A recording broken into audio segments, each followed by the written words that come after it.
का? इथं कापसाला पाणी नाही आणि ऊस लावा म्हणतोय, आणि ह्यो कृषी मंत्री. पण तू असं का समजतोयस की सगळ्या चुका त्यांच्याच असतात? शेतकऱ्यांच्या पण काही चुका असतात की. काय चूक असती शेतकऱ्यांची? काय चूक होती नंदूची? काय दुबार पेरणी करणं ही चूक आहे का? विहिरीला पाणी नाही लागलं ही चूक आहे? आता यावर उपाययोजना काढण्यासाठीच लढतोय ना आम्ही. हा अहवाल का करते मी? काय असतो तुमच्या अहवालात? हेच की शेतकरी कर्ज काढून लग्न लावतो पोरींचं.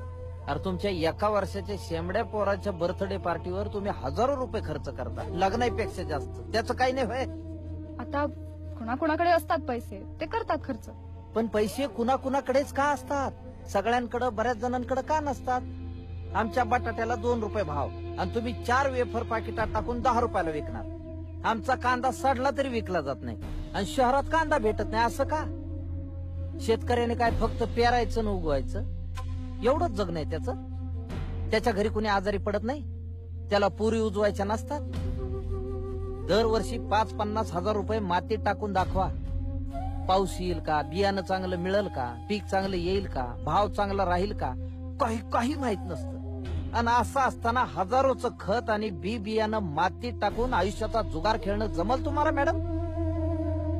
आमच्या कापसाचा भाव ठरवता तुम्ही आणि 5 पैसे प्रोडक्शन कॉस्ट असलेले इंजेक्शन तुम्ही 1000ला विकता. तेव्हा विचारता का? मोबाईलचे ठरवता का हमी भाव? शीतपेयांची करता का प्रतवारी? कापसाची करता तशी? फार छोटे प्रश्न आहेत मॅडम आमचे.